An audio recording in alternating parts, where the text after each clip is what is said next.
Catherine Ann Wilson was no different from a million other young women on that warm June evening in 1943. She was 21 years old, engaged to be married, and impatient to get on with the rest of her life.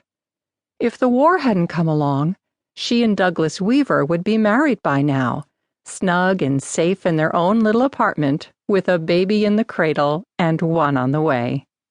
Instead, there she was, still in her parents' house in Forest Hills, curled up on the window seat in the pastel pink room where she'd played with dolls and learned how to curl her hair and dreamed of how wonderful it would be to be grown up and married.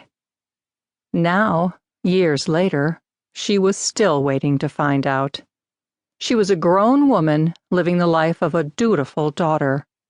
Each morning, she arose at 7, gulped down oatmeal and a cup of cocoa, then kissed her mother goodbye in the same routine she'd followed for 4 years at Forest Hills High School when she was counting the days until she was grown up.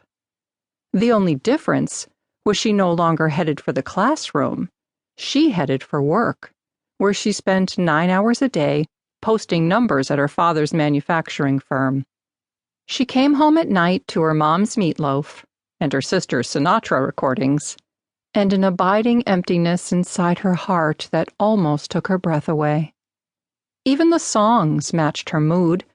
Don't Get Around Much Anymore, and the painfully beautiful As Time Goes By only served to point out how different this world was from the one she'd imagined when she was a foolish girl.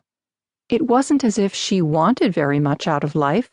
All she wanted was the same things women had wanted for hundreds and hundreds of years. Her own house and her own husband, children to care for, and a life that was her very own. Woman's Home Companion said that these should be the happiest years of her life, a time when childbirth was easier and housework more satisfying. They even hinted that the love between a man and a woman could prove that sometimes heaven was found right here on earth. Instead, Catherine felt like a hungry child with her nose pressed against the window of a bakery, longing for something as simple and natural as a loaf of bread fresh from the oven. Something that was as impossible as flying to the moon.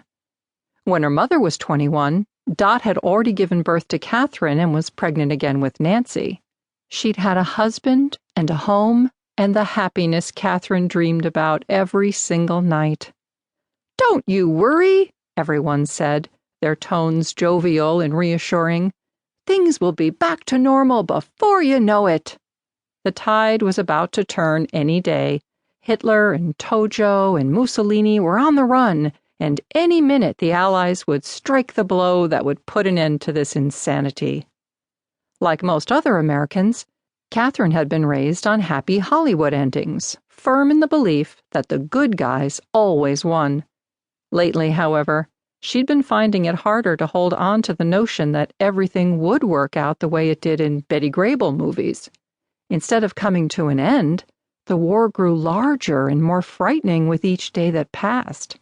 The headlines in the New York Daily News and the Herald Tribune talked of massive troop movements and losses that brought a chill to the blood. 6 million Americans were in the military, and each day the ranks swelled as eager men signed up to defend their country. The Allies had suffered badly in Corregidor, and the Bataan Death March was all too real. The Movietone News put a good face on the truth, but it wasn't until Guadalcanal just a few months ago that the Allies had scored their first victory. None of it, however, seemed to register with her sister, Nancy. The girl's voice floated up to Catherine's window from the front stoop where the high school senior sat chatting with her pals. Had it only been 4 years since Catherine herself had sat on the stoop with Douglas and made plans for the senior prom? She felt like an old woman sitting in her rocker watching the youngsters have all the fun. Nancy's voice was high and excited. After all, it wasn't every day you got to go into Manhattan and see the real-life stage door canteen.